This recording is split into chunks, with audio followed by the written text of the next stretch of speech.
Nobody. Next, security in God is by faith and not by fatalism. Verse 2. I will say of or to the Lord, He is my refuge and my fortress. My God, in Him will I trust. To surrender to the sovereignty of God is not to be a fatalist. You know what a fatalist is? You know what? There are people who are Christians who adhere to what I refer to as a Doris Day theology. And you say, now, preacher, what's a Doris Day theology? And well, it's kind of simple, okay? It goes like this. Que sera, sera. Whatever will be, will be.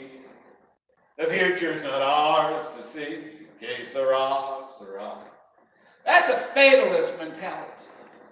Okay? Well, I don't know what's going to happen, so, que sera, sera. Faith turns your heart towards God. Faith turns your heart towards heaven. Fatalism turns your heart to fear. Faith cries out to God. Fatalism just waits for the next shoe to drop. Faith declares trust and confidence in God so that the world can see it and so God can see it. Faith says that I believe you, Lord, and I believe in your word. And I believe what it promises me. I will say of the Lord, or to the Lord, He is my refuge and my fortress. Faith is much more than positive thinking and positive confessions or being confident. Faith is much more than positive thinking and positive working. Faith is declaring to the world and to God that He is your fortress and that He is your refuge and that He is there to protect you. Now, the word refuge is a place to turn. It's kind of, to say, a nautical term. Okay, I need to find a safe harbor. I need to find a refuge in the storm. And when the storms of life are out there and you're trying to navigate the seas of life, guess what? Sometimes you need to find that safe harbor. Sometimes you need to find that safe place to turn into. And can I say something? That refuge needs to be there when you're in the storm, and that refuge needs to be there when you are out of the storm. Because you know what happens so often with people? They don't turn to God until they are actually in a storm of life. But folks, if we're there all the time, we won't even notice the storms. If we trust in Him all the time, both in and out of the storm. A fortress, when I think of a fortress, I think of a huge castle up on a high hill, made of stone, and it's strong and it's deep, and the stone goes in for many different feet. It's a place of security. It's a place of defense. It's a place where the enemy cannot reach you. It cannot enter. It cannot touch you. It cannot reach us. It is guarded and protected by day and by night. It has watchmen upon the walls of the tower. Folks, God is our fortress. He is more than just a place to find shelter. He's a place to protect us also. He's our defender.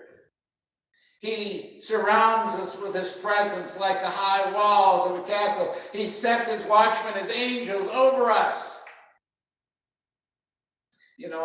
I don't know when there's an angel there next to me, but God will send him before I need him. The enemy can't touch me when I'm in His fortress and in His presence. That's why it's so important for us not just to come and worship on Sunday, but that's why it's important for us to worship God every day. It's important for us to pray to Him on our time and let Him talk to us through His word in His time. You know what? That time with God is so precious, and it is a time of worship, but you know what? Sometimes we got to shut up and let Him do the talking. But you know what? If we are in that constant state of worship, come back tonight, we'll talk a little bit more about worship as we get into Nehemiah chapter 8. But you know what? If we are in that state of worship and in that thought, worship is not a song that sends the hair on the back of our neck rising up. Worship is being there and realizing that God is God and he loves you.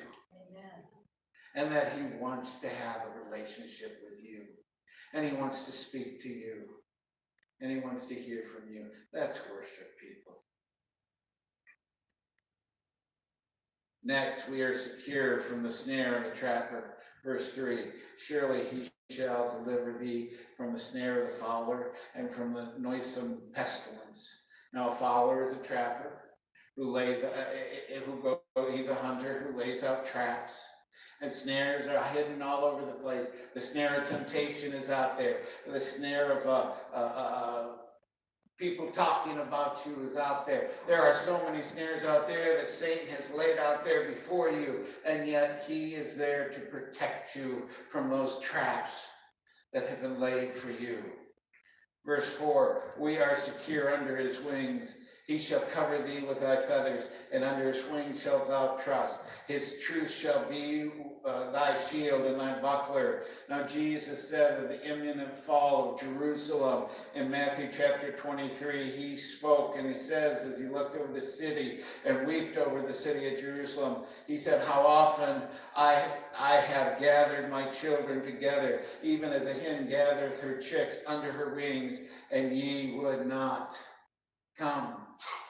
You know what? When we look at this, Jesus is saying here, oh, I so want to protect you. I so wanted to protect you. I so wanted to be there for you, but you just rejected me. Maybe Bill can tell you he's been more recently a farmer than I, because I've never been a farmer. I've grown 3 tomato plants in my life. And I've made great illustrations, so I should have took them off. I took them off my taxes, right? But chickens, as Jesus said, oh, I would have gathered you under my wings. I am told that if a hawk or some other predator may fly over, what the mother chick will do is she'll make a chirping sound and her chicks will come under and she'll gather them all up under her wings and protect them from, she'll give up her own life to protect her chicks.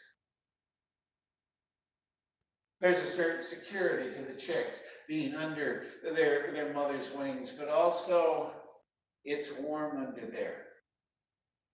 First off, to be under the wings of God means he's going to protect us. He sees the hawks in the air. He sees the fox over in the corner. He sees those things that can bring us down. He sees those things, and he's going to protect us with that. But you know what? Even when we are under his wings, he's keeping us warm and secure and comfortable. Folks, I don't know how many times I might have been facing death that God just kept me under his wings. Yeah. How many times I faced fear and he kept me under his wings and I didn't even know what was happening. Because once a chick gets under the wings of its mother, all is right with the world. Oh, to live under the wings of the Lord is a wonderful thing.